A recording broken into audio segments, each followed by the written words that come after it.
Merci parce qu'il reviendra en ces lieux en forme avec des témoignages et des bonnes nouvelles. Continue ton œuvre en Afrique, Éternel, telle que tu l'as commencé. Et nous prions ce soir que ton onction se manifeste au milieu de nous. Glorifie ton Fils et Jésus dans nos cœurs. Que toute la gloire, que tout l'honneur te revienne à toi et à toi seul, notre Seigneur. C'est dans le nom de Jésus que nous avons ainsi prié. Pouvons-nous acclamer très fort pour le Seigneur et regagner nos places. Aïe, aïe. Et aïe, aïe. Et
il y a des chansons qui ne disent rien, humainement parlant, mais en esprit, c'est ce qu'on appelle des soupirs inexprimables. Alléluia. Même vous-même qui les chantez, vous ne comprenez rien, mais en esprit, vous voyez des grandes choses.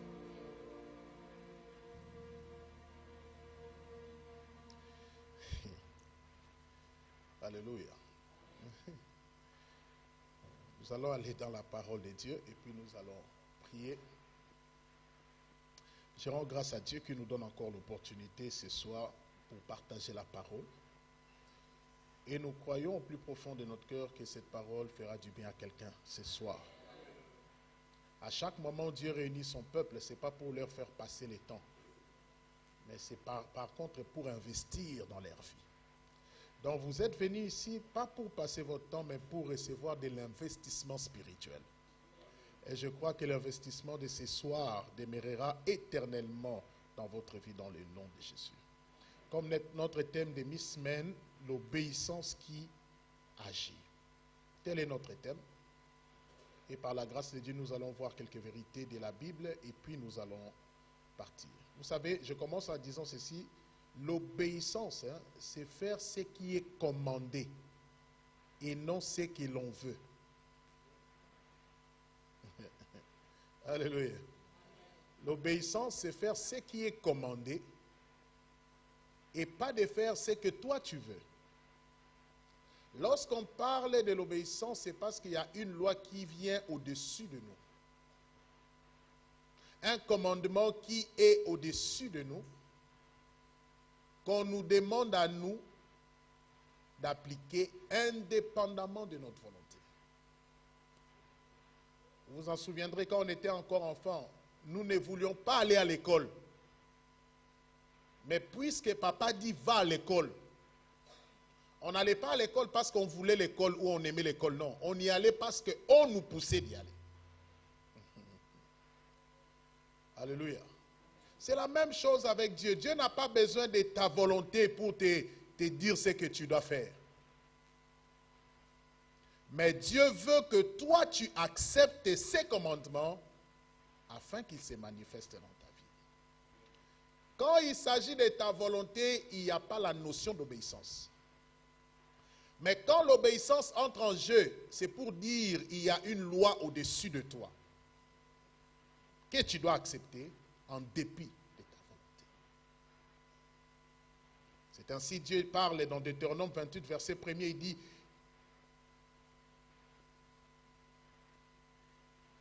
Je lis la version Olive.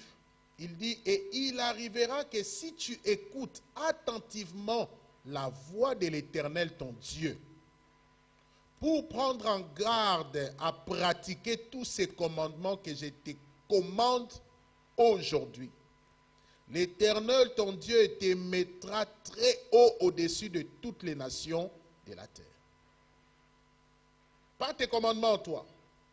Mais si tu prends attention, la version anglaise dit, si tu demeures ferme dans les commandements que je t'ai prescrits aujourd'hui, je te donnerai la supériorité sur les nations. La condition pour avoir la supériorité sur les nations, c'est obéir aux commandements de Dieu. Nous luttons avec la chair parce que la chair a sa volonté, qui est totalement en déphasage avec la volonté de Dieu. Mais cependant, nous sommes appelés à soumettre la chair pour faire la volonté de Dieu. Sinon, les promesses que le Seigneur a données ne vont pas s'accomplir dans notre vie. Alléluia. Autant tout produit répond au commandement, ainsi l'homme est les produits célestes, donc il doit répondre au commandement de Dieu. Quand vous achetez un nouveau téléphone, vous ne l'utilisez pas n'importe comment. Vous allez d'abord dans le manuel pour savoir les modes opératoires de ce téléphone. Tout ce que vous touchez, c'est conformément à ce qui est écrit. Voilà pourquoi ceux qui sont impatients, ce qu'ils font, ils vont d'abord dans l'appareil, ils commencent à utiliser. C'est lorsqu'ils sont coincés qu'ils retournent sur le manuel.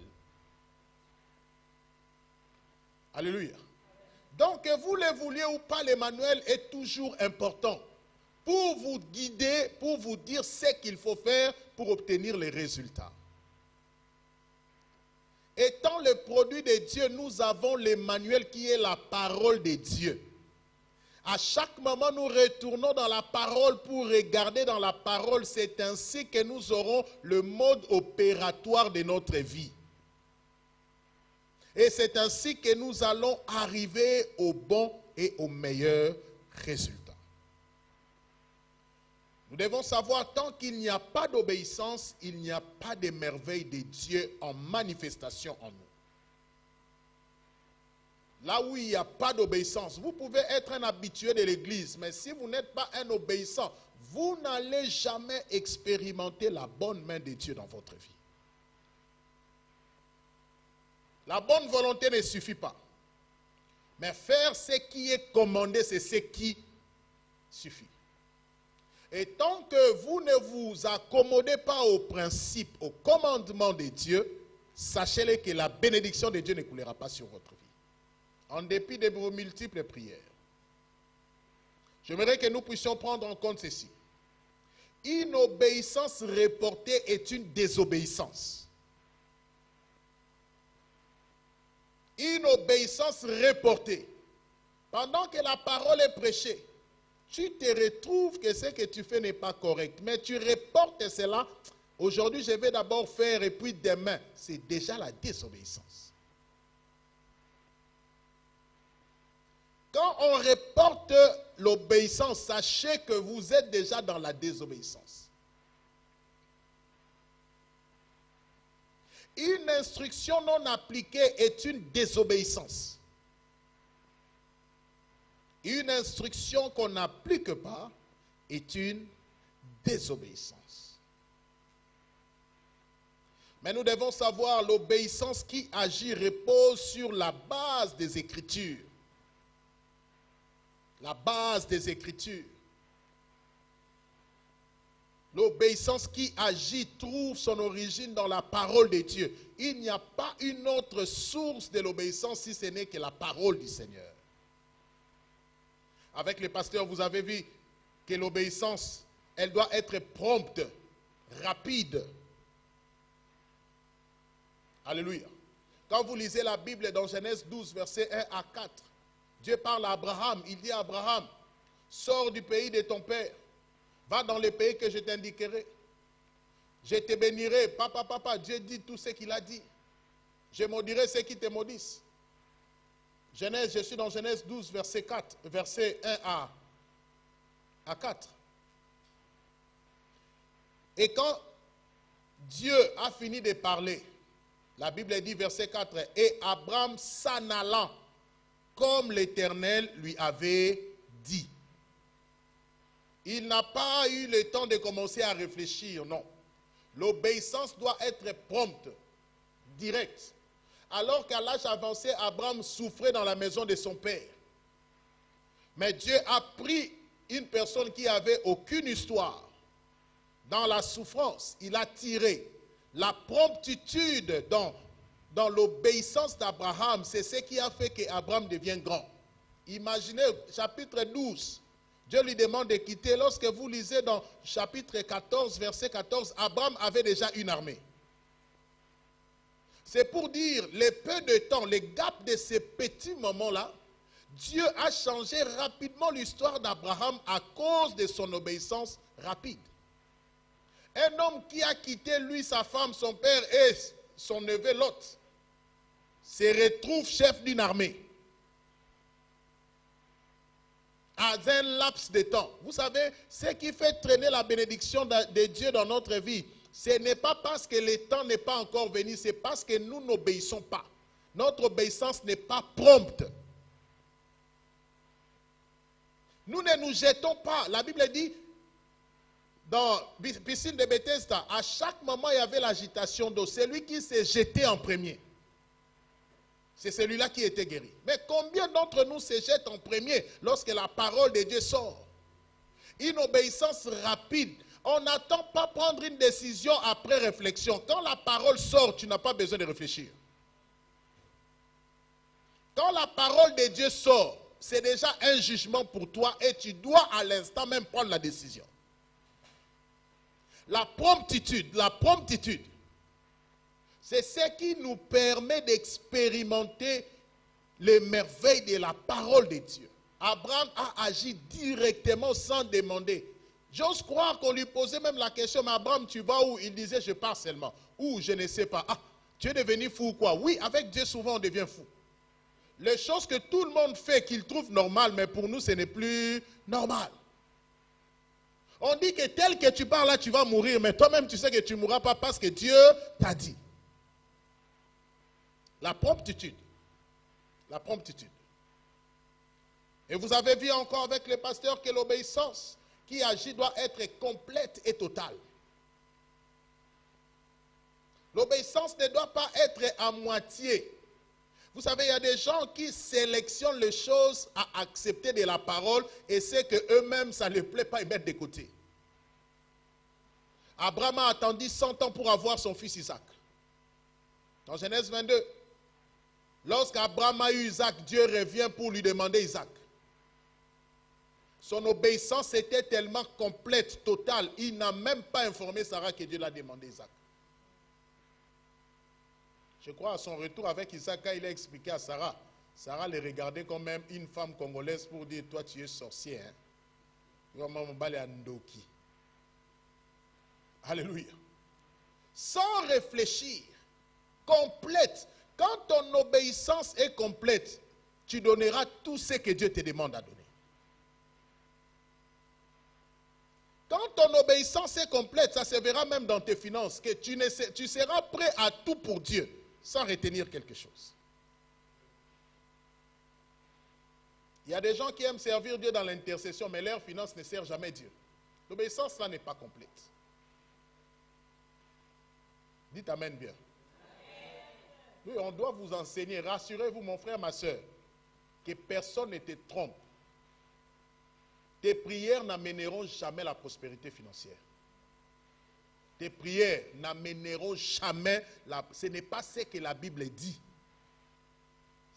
La Bible respecte les principes. S'agissant de la prospérité financière, la Bible est claire. Genèse 8, 22. Tant que la terre subsistera, la semaille et la moisson, le jour et la nuit. Tant que le jour vient et que la nuit entre, sache que s'aimer et moissonner continue. Nous avons beaucoup de chrétiens pauvres. Ils sont pauvres non parce qu'ils ont un esprit de pauvreté. Ils sont pauvres parce qu'ils obéissent à moitié. Ils pensent parce qu'ils marchent dans la sainteté que tout suffit. Non, la sainteté n'amène pas tout. Si la sainteté entre jusque dans tes poches, tu serviras Dieu avec tes poches. Je vous rassure. À l'église où je viens, par la grâce de Dieu, on était en pleine construction. Moi-même, pasteur, premier fournisseur d'honneur à l'église. J'effectue mes voyages d'affaires à Dubaï. J'arrive comme ça, on m'envoie un devis de lumière, plus de 2000 $. Je regarde les devis, à qui 2000 $? J'ai dit à Dubaï, je peux avoir ça moins cher. Je collectionne tout, ça me fait 400 $. Je prends l'argent de ma poche, je donne. Et je supprime même mes valises que je devais ramener des choses pour mes enfants pour amener la lumière. Et tu penses que Dieu peut être ingrat pour ne pas me bénir? Même si tu me maudis, Dieu m'a déjà béni. Pourquoi? L'obéissance doit être complète. Tout de nous appartient à Dieu. Nous sommes venus nus. Donc tu n'as pas à avoir des zones où tu réserves pour toi-même et que Dieu n'y entre pas. Quand tu fermes d'autres zones à Dieu, sache-le que ton obéissance n'est pas complète. Dites Amen. On est en pleine construction. On nous propose un groupe électrogène. Vous savez, en Afrique, on a un sérieux problème d'électricité. Un grand groupe. Plus de 25 000 $. On me dit, pasteur, si vous avez 7 000, vite fait, vous avez le groupe. J'ai réuni le comité, ils disent, mais on n'a pas de moyens.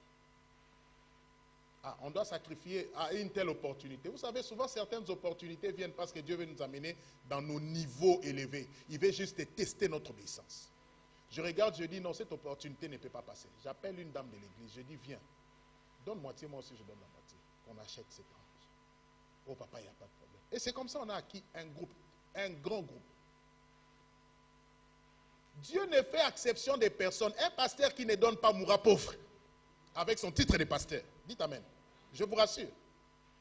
Voilà pourquoi vous avez des pasteurs quémandeurs. Ils sont là, vous appelez, vous mettre la pression. Ils mettent la pression parce qu'ils ne sont pas dans l'alliance. Leur obéissance n'est pas complète. Nous payons des dîmes. Et je suis un dîmeur permanent. Parce que l'obéissance doit aller dans tout. Sinon, elle n'est pas complète. Elle n'est pas complète. Les gens veulent nettoyer la maison de Dieu. Mais ils n'aiment pas participer, surtout dans les finances. Les enfants de Dieu sont bloqués parce que leur finance est bloquée. Mais mon frère, je vous dis de vérité. Quand l'obéissance devient complète, il n'y a rien on peut priver à Dieu. On donne tout à Dieu. Parce que l'obéissance est complète. Et nous avons vu le mercredi passé, l'obéissance qui agit doit être basée sur l'amour pour Dieu. Un amour que toi-même, une résolution personnelle. Je ne parle pas de l'amour de Dieu, car Dieu a tant aimé le monde. Il a donné, oui, Dieu a déjà donné son Fils. Mais il attend en retour que nous puissions lui donner nos cœurs. Voilà, il regarde Pierre, il dit, Pierre dans Jean 21, verset 15 à 17. M'aimes-tu plus que même cela? Christ ne dit pas, je t'aime plus que... Non, il pose la question à Paul. Et à Pierre, de manière responsable et réfléchie, Pierre, si tu m'aimes réellement, et donne-moi la réponse. Aimons-nous réellement Dieu dans nos cœurs? On n'obéit qu'à celui qu'on aime. Là où il n'y a pas l'amour, il n'y a pas d'obéissance. Alléluia. Et pour gagner le temps ce soir, nous allons voir un autre élément pour que l'obéissance puisse agir. L'obéissance qui agit est patiente. Écoutez-moi bien ce soir. L'obéissance qui agit, elle n'est pas précipitée. La vraie obéissance agit dans la patience. C'est dans la patience que la vraie obéissance agit.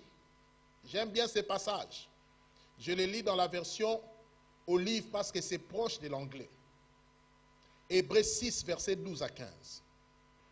Afin que vous ne deveniez pas paresseux, mais imitateurs de ceux qui, par la foi et par la patience, hérite ce qui avait été promis. La foi n'est pas tout avoir aujourd'hui. Une bonne foi, elle est patiente parce qu'elle croit à Dieu et elle s'attend à Dieu. Alléluia. Alléluia. Il dit, car lorsque Dieu fit la promesse à Abraham, puisqu'il n'avait personne de plus grand pour qui jurer, il jura par lui-même, disant, certes, en bénissant je te bénirai, et en multipliant je te multiplierai. Ainsi Abraham ayant eu patience, alléluia, Abraham ayant eu patience, obtint ce qui avait été promu. Dieu a promis à Abraham, mais ce n'était pas le même jour qu'Abraham a obtenu la chose. Alléluia. L'obéissance n'est pas pour voir la manifestation. L'obéissance doit devenir notre style de vie et s'attendre à Dieu. Toute vraie obéissance est patiente. Quand l'obéissance, elle est vraie, elle ne s'occupe pas des autres, mais elle s'occupe de la parole de Dieu. Nous devons savoir que toute instruction de la parole de Dieu est une sémence qui doit grandir avec le temps. Mais ça demande de la patience pour voir le meilleur du fruit. Ça demande de la patience. Toute promesse reçue de la part du Seigneur doit grandir dans les temps. Personne, même la Bible dit, la nature ne vous enseigne-t-elle pas? Avez-vous déjà vu un enfant naître aujourd'hui et demain devenir directement adulte? Non. À moins qu'il soit Kirikou. Même Kirikou, on a vu dans les films, mais pendant un bon moment, il est resté court. Jusqu'à ce que Karaba enlève la chose pour qu'il devienne géant. Alléluia. Toute sémence grandit avec le temps. Personne n'a semé le maïs aujourd'hui et demain il a récolté, il a commencé à manger. Quand un enfant est né, on est patient de le voir grandir. Peu importe ma bonne volonté de voir ma fille se marier, mais à l'âge qu'elle est, elle ne peut pas se marier. Ce n'est pas le temps. Mais à la voir grandir, il y a déjà la promesse qu'elle va se marier demain. Devrais-je précipiter les choses? Non. Nous avons beaucoup de chrétiens qui ont craché avec Dieu à cause du manque de patience. Croire aux grandes choses ne veut pas dire avoir les grandes choses aujourd'hui.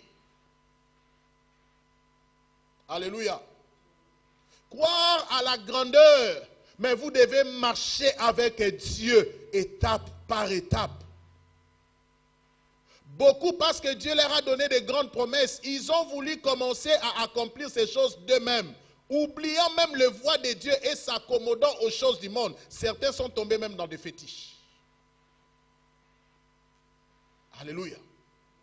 Dieu n'a jamais été pressé. Et Dieu veut que ses enfants grandissent selon chaque phase qu'il trace devant nous. Manque de patience est à la base de la désobéissance de beaucoup d'enfants de Dieu. Beaucoup d'enfants de Dieu manquent de la patience.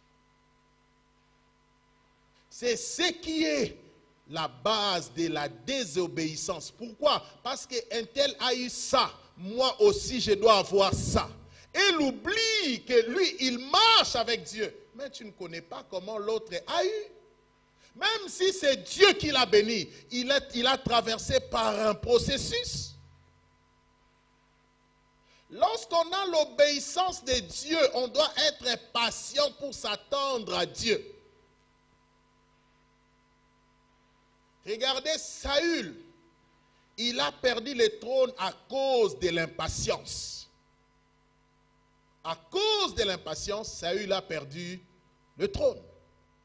Lorsque vous lisez dans 1 Samuel 13, verset 9 à 14, Saül a réuni le peuple.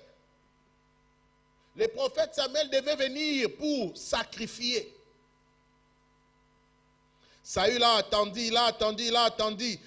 Voyant les peuples partir comme si la victoire dépendait du peuple, alors que la victoire ne dépend pas d'homme, mais la victoire dépend de l'Éternel.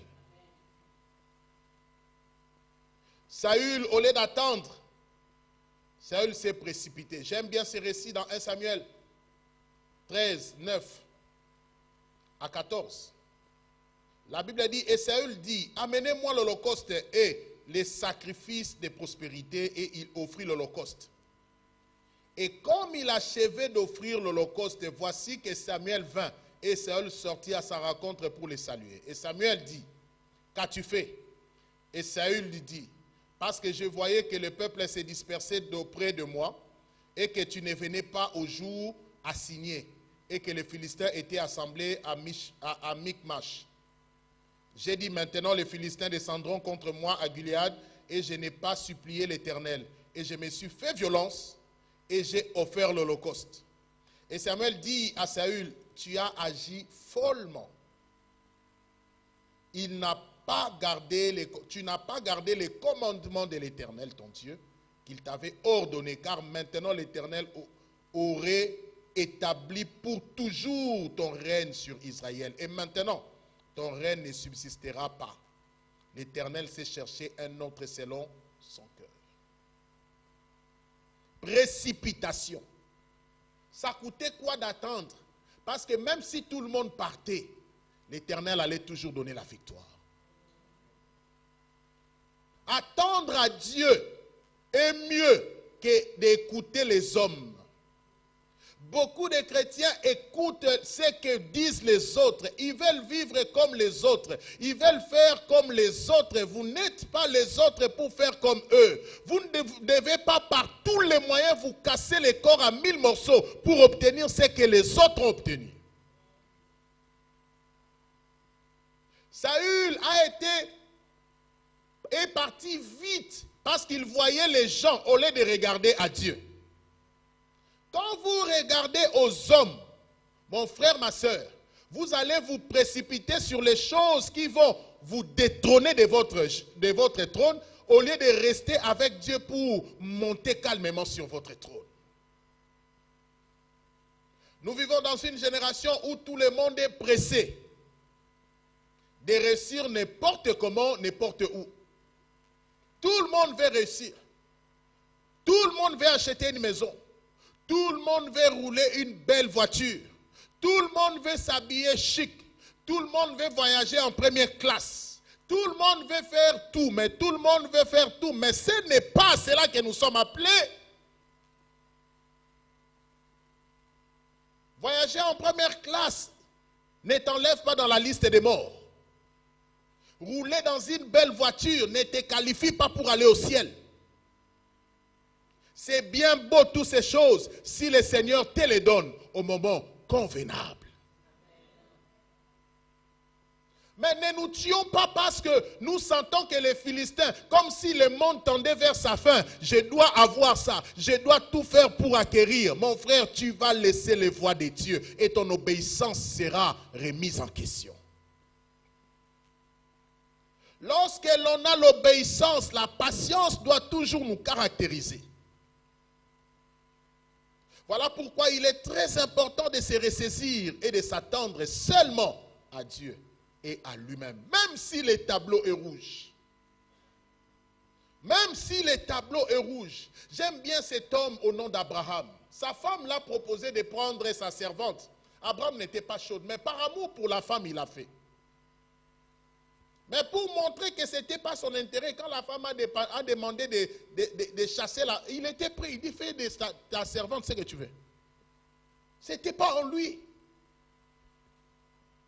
Dieu lui a donné la promesse. Il a attendu. J'aime ce que la Bible déclare dans Romains 4, verset 17 à 21. Il dit, espérant contre toute espérance.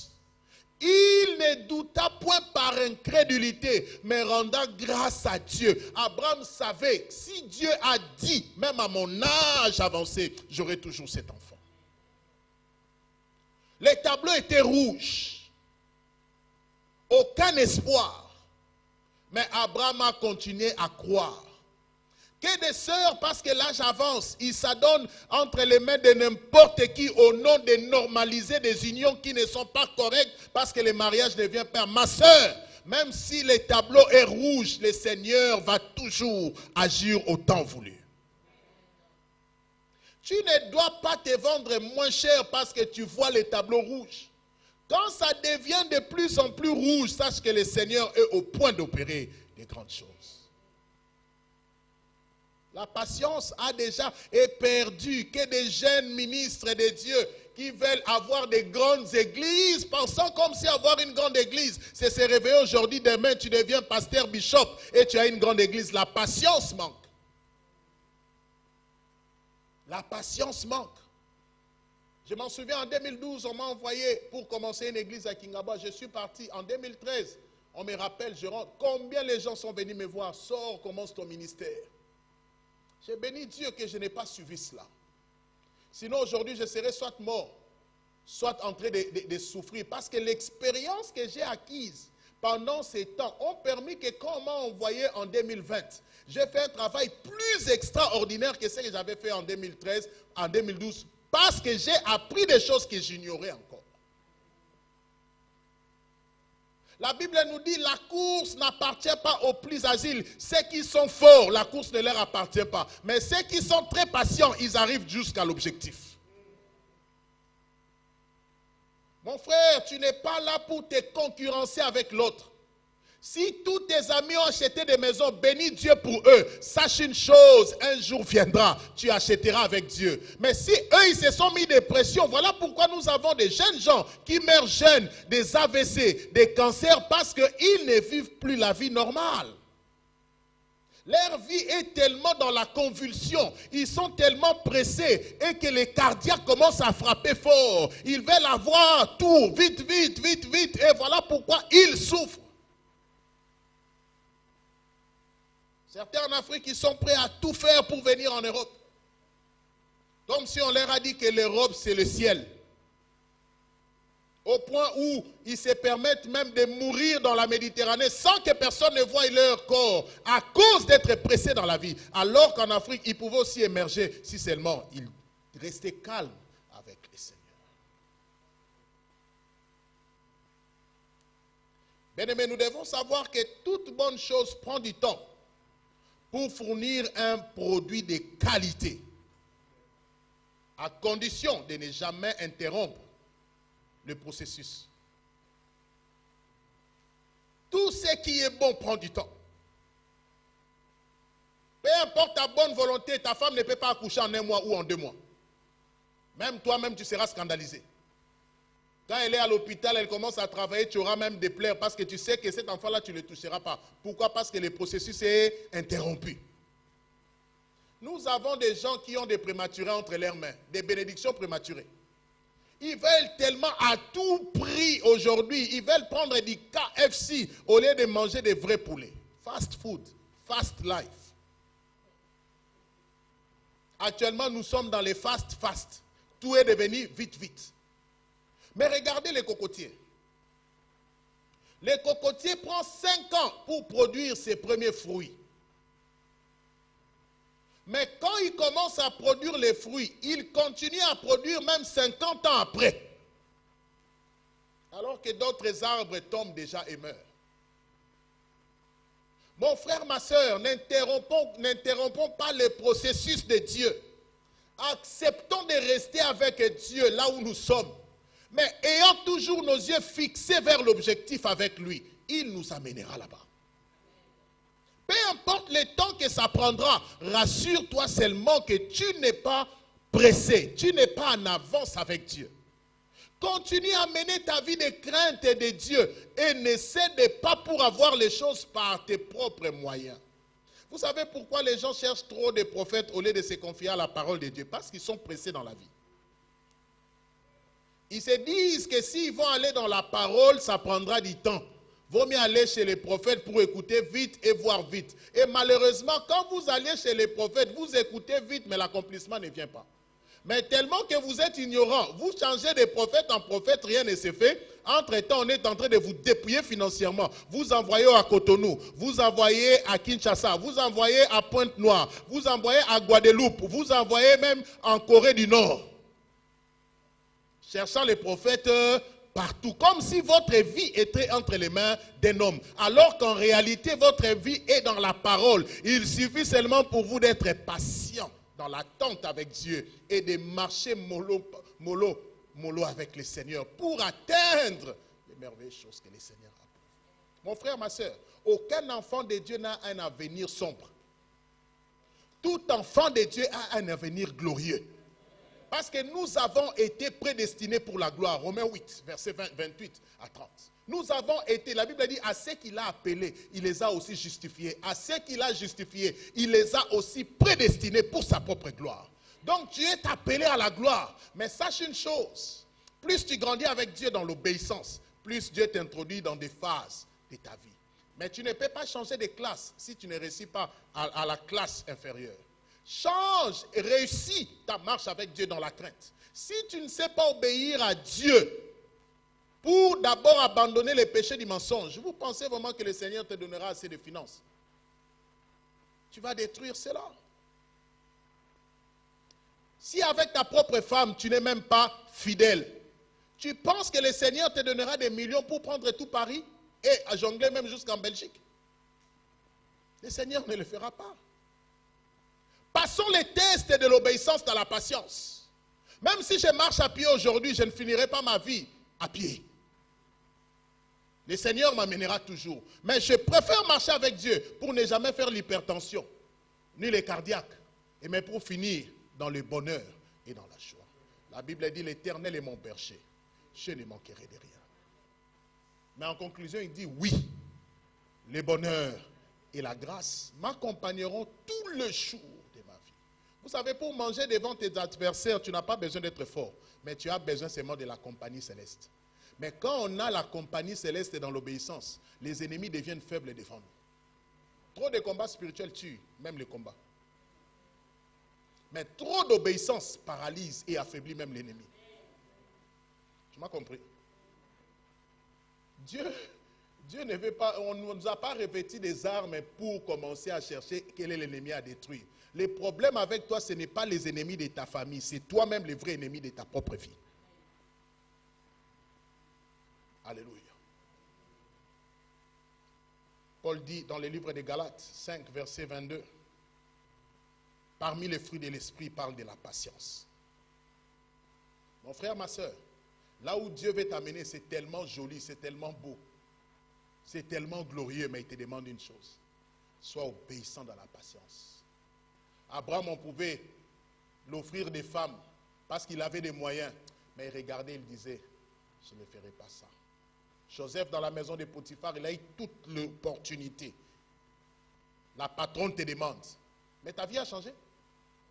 Parce que tu deviens égal. Tu sais, quand quelqu'un connaît ta femme, il ne te respecte plus parce qu'il voit que vous êtes devenus égal. Donc, Joseph pouvait se comporter en égal avec Potiphar parce qu'il a découvert sa femme. Et Potiphar n'allait pas savoir parce qu'il était un garçon sage. Il pouvait bien gérer cela, mais au moins il faisait entrer. Mais il avait tellement conscience de sa grande destinée qu'il n'a pas voulu s'essuyer par des petites choses. Il a préféré jouir dans la prison. Mon frère, apprenons à vivre dans la disette et dans le manque. Sachez-le qu'un jour la primature va vous recevoir. Le trône est tellement pour vous, mais ne cédez pas au chantage des femmes de Potiphar. Ne cédez pas aux sollicitations qui peuvent venir. Une fois, une sœur me dira, pasteur, moi-même, si tu me prenais une deuxième femme, je vais accepter. Tu n'as même pas besoin de souffrir, je vais accepter. Voyez-vous là où l'église va? Voyez-vous là où les gens arrivent, les diables s'infiltrent à ce niveau-là. Mais soyons des Joseph de notre époque. Où on sait qu'on n'a ni parents, on n'a personne, on est seul. Mais on ne se comporte pas en étant seul parce que nous savons que le Jéhovah Shammah, le Jéhovah Jireh marche avec nous. Et il est toujours avec nous. Mon frère, ma soeur, l'obéissance vraie qui agit est basée sur la patience. Voilà pourquoi Christ leur a dit, ne sortez pas de Jérusalem, attendez jusqu'à ce que l'Esprit vienne. Vous savez, quand les temps arrivent, vous n'avez pas à forcer pour avoir des choses. Ça va arriver de soi-même comme ça. Je me suis marié, nous avions toujours avec ma femme voulu avoir une maison à Limité parce que nous adorons Limité. Nous sommes nés Limité, grandis Limité, mariés Limité. Donc nous, c'est Limité. Nous voulions toujours avoir une maison à Limité. C'était vraiment notre souhait. C'était vraiment la chose que nous voulions pour nous. C'était une maison à Limité. Par la grâce du Seigneur, il nous avait déjà béni avec une maison à Mongafula, mais ça ne suffisait pas. On voulait toujours Limité. Mais Limité, ça coûte excessivement cher. Mais nous croyons au Seigneur pour la provision. Et un bon jour, le Seigneur a fait les choses pendant le confinement. La manière dont les finances ont coulé à flot. Et l'opportunité s'est fait voir. Je suis allé voir l'endroit. Les prix qu'on me donne m'ont découragé. Je pars au restaurant avec une amie qui devait retourner en Suisse. Son frère qui me dit, mais moi je connais l'avocat de là-bas, il peut t'aider. Facile. Quand Dieu agrée, au moment voulu, le Seigneur rend les choses faciles. La chose qui se vendait à 75 000 $, je l'ai eu avec moins 25 000 $, s'il vous plaît. À limiter. Non seulement vous avez eu le terrain, mais Dieu a regardé, Dieu a commencé à construire. En une année, pas la maison que vous avez souhaité avoir, mais au-delà de ce que vous avez souhaité avoir. Pour nous, c'était une maison normale. Mais le Seigneur nous a bénis avec un immeuble de 3 niveaux. La patience. Heureusement, j'ai déjà reçu maman Bijou, elle a déjà dormi chez moi. Et votre pasteur, là il enjoy là-bas. Il est bien logé là. Il a sa chambre à lui-même. Donc, quand vous venez, faites-moi signe. Comme ça, vous venez rendre les actions de grâce. C'est votre maison. C'est chez votre papa, non? Papa Leki. Hein? Les petits frères de votre papa. Alléluia. Mon frère, on n'a pas couru. Si vous me posez la question où tu as eu les finances pour construire, j'aurais du mal à vous le dire. Mais Dieu est tellement bon que j'ai reçu des marchés même des personnes inconnues. Mais pour réaliser son objectif.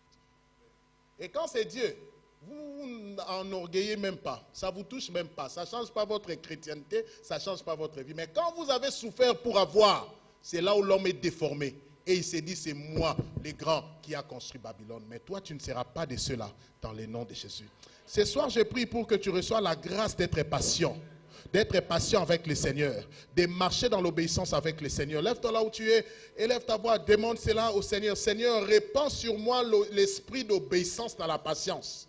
Seigneur, répands sur moi l'esprit de l'obéissance dans la patience. Seigneur, l'esprit d'obéissance dans la patience. Seigneur, l'esprit d'obéissance dans la patience. Et Seigneur, je prie, répands sur moi l'esprit de l'obéissance.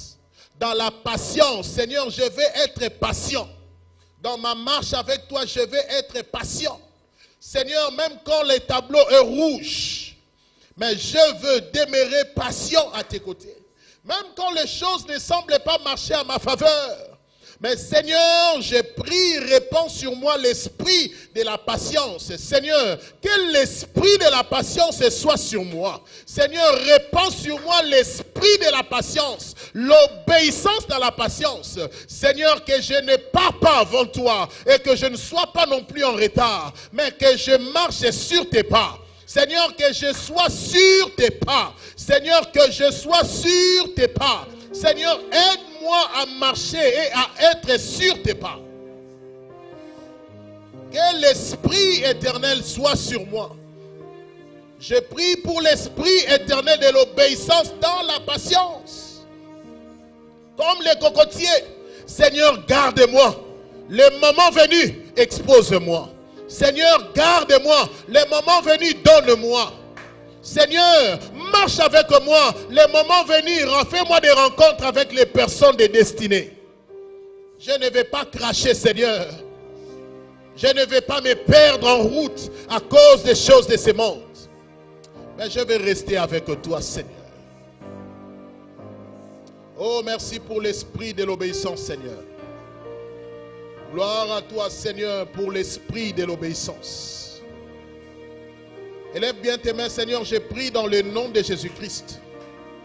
Je libère l'esprit de l'obéissance dans la patience dans le nom de Jésus-Christ. À tous mes frères et sœurs présents en ces lieux, Éternel, je prie que celui qui est pressé, Seigneur, fais-le revenir sur le chemin. Je prie que personne ne soit en retard ni en avance de ton agenda. Je prie, Éternel, afin que l'esprit de l'obéissance nous soit communiqué ce soir dans le nom de Jésus-Christ. Père, merci pour l'esprit que tu répands sur nous. Nous croyons, Éternel, à ta grâce et que nous allons arriver avec toi dans le bonheur et dans la joie. C'est dans les noms puissants et précieux de Jésus nous avons ainsi prié. Élevons nos voix, rendons grâce au Seigneur. Bénissons le Seigneur pour sa parole, pour l'esprit qu'il a répandu sur nous. Élevons nos voix, prions dans le nom de Jésus.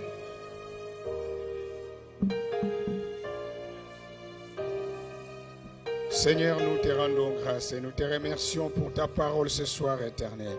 Papa, nous croyons que cette parole n'est pas tombée dans une pierre ni dans un lieu, Seigneur, plein d'épines, Éternel. Ô Père éternel, nous te bénissons parce que toute parole qui est sortie ce soir poussera dans nos cœurs. C'est toi, Seigneur, qui touche le cœur et le rein. C'est toi, celle qui vit au-dedans de nous, Seigneur. Tu connais l'obstacle que tu es capable de planir, Seigneur, notre obéissance devant toi. C'est toi, celle éternelle, qui est capable de planir l'esprit de la foi, les fruits de l'esprit, Seigneur, pour chaque membre en ce lieu. Voilà pourquoi nous te sommes reconnaissants, Roi. Nous te bénissons de nous avoir choisis et sélectionnés, Seigneur, ce soir, d'être devant ta présence, éternelle Dieu, afin d'écouter cette parole, Seigneur, qui nous amènera dans le félicité. Que le nom de notre Seigneur soit béni, que le nom de notre Seigneur soit élevé à jamais et à l'éternité. Dans le nom puissant de Jésus-Christ, nous avons ainsi prié. Est-ce qu'on peut acclamer?